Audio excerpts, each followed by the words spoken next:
মারিয়ার ভালোবাসার প্রস্তাবের পর আমাদের বিয়ের কথা পাকা হয়ে গেল। আমি এক কথায় রাজি হয়ে গেলাম। কিন্তু মনে একটা ভয় ছিল, আমার সাধারণ বাবা মা এই ভিন গ্রহের বা ভিন জগতের মেয়েকে মেনে নেবেন তো?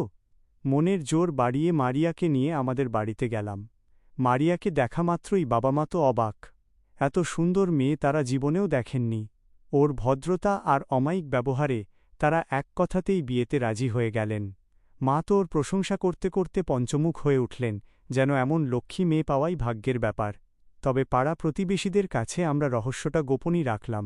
কেউ জানতেই পারল না যে আমার ঘরের বউ আসলে জিন রাজ্যের এক রাজকুমারী। ধুমধাম করে আমাদের বিয়ে হয়ে গেল। আমরা খুব সুখে শান্তিতে দিন কাটাতে লাগলাম। বিয়ের কিছুদিন পর জিন রাজ্যের রীতি অনুযায়ী আমাকে সেখানকার রাজা ঘোষণা করা হল। দিনকাল বেশ ভালোই কাটছিল, কিন্তু নিয়তির অমোঘ নিয়মে ১ বছর পর আমার বাবা মা দুজনেই পরলোক গমন করলেন। পৃথিবীতে আমার আর কোনো পিছুটান রইল না। বাবা মায়ের মৃত্যুর পর আমি আর মারিয়া সিদ্ধান্ত নিলাম, আমরা চিরতরের জন্য জিন রাজ্যেই চলে যাব। সেখানেই এখন আমাদের স্থায়ী বসবাস। আমি এখন সেই মায়াবী রাজ্যের রাজা আর মারিয়া আমার রানী। আমরা দুজনে মিলে এক নতুন পৃথিবী গড়ে তুলেছি, যেখানে শুধু ভালোবাসা আর শান্তি।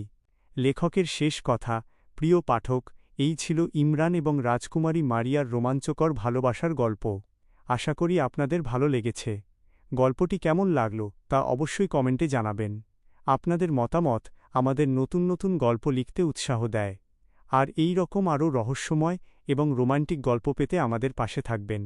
আজ এখানেই বিদায় নিচ্ছি, দেখা হবে অন্য কোনো গল্পে। আসসালামু আলাইকুম।